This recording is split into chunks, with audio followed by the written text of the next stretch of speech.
The presidential campaign was always front and center. President-elect Biden got a boost from Congressman Jim Clyburn, if you remember, in the South Carolina primary that powered him toward the Democratic nomination. I want the public to know that I'm voting for Joe Biden. A dramatic turn on the road to the Democratic presidential nomination. What did not seem at all likely last week is now driving the narrative. Joe Biden basked in the glow today of his stunning return to front-runner status in the Democratic field. Please welcome Vice President Joe Biden and Senator Kamala Harris. Kamala, as you all know, is smart, she's tough, she's experienced, she's ready to do this job on day one. I'm Chris Wallace of Fox News, and I welcome you to the first of the 2020 presidential debates. I'm not going to answer the question. Why would you answer that question? The question is, radical left. Will you shut up, man? Listen. Joe Biden is declared the 46th president of the United States. I'm 2-0, and that's pretty good. It was a rigged election. The flame of democracy was lit in this nation a long time ago.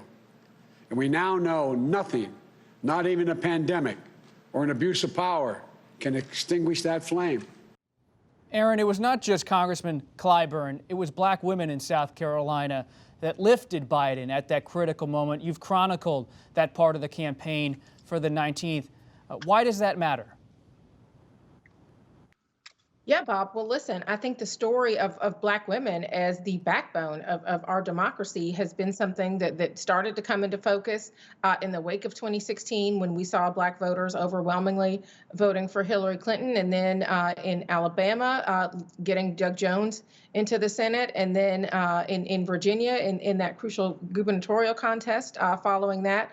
Black women as voters, as candidates, as organizers, as donors, don't just vote on behalf of themselves or even their households. They vote for their race. They vote for their community. They vote for this country to make it freer and fairer. And in the centennial year of suffrage, for which my newsroom is named, but in recognition of the omission of the Black women who were not guaranteed full access to the ballot and would not get that right for nearly another half a century, it is important to see them being valued not just for their output, but for their input.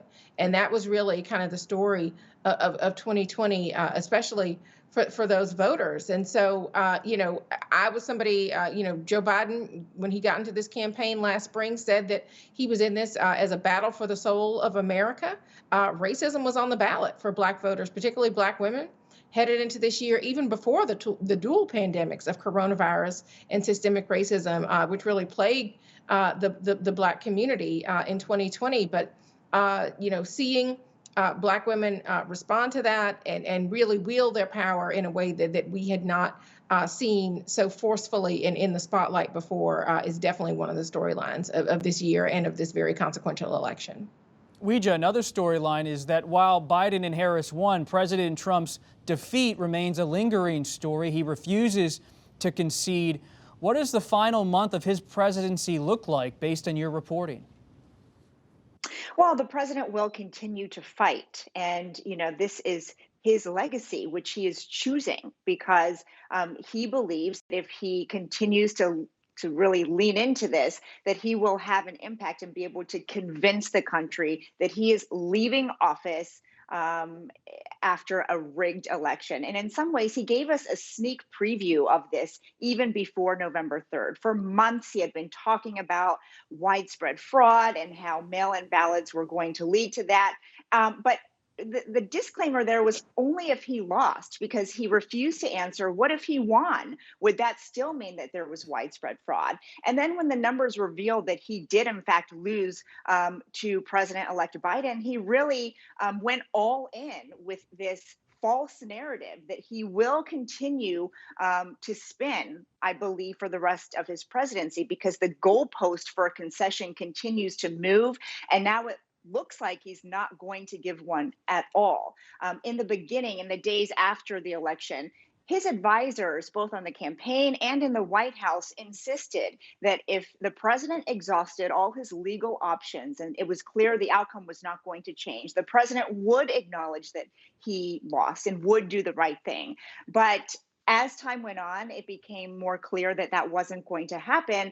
And, if there's one thing we've learned about President Trump in the past 4 years, is that there's not much more he dislikes than a loser. And so I do think this is his final attempt to save face and to try to control the story as best as he can, even though, of course, the facts and history tell a very different version.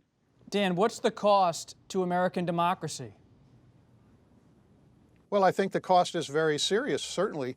The effort to question the integrity of an election and to do so against all of the evidence, after all of the court cases that the Trump campaign and Trump allies threw up over the course of weeks and weeks, all of which were rejected, including 2 by the Supreme Court, which now has a 6-3 majority, conservative majority, that President Trump helped to create.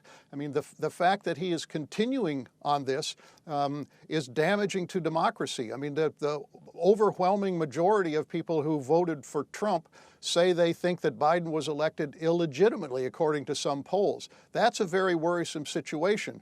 And there's no indication that he's likely to drop any of this once he leaves office. And Errin, do you think Biden and Harris can meet the moment, to meet the challenge? I think that is definitely an open question, Bob. Joe Biden certainly said that he was somebody who wanted to be a president, not just for the people who voted for him. And yet we know that this election showed us that we have an electorate that's more deeply divided than ever. And, so bringing those folks back together, reaching out to those supporters, will they reach back out? It really is an open question.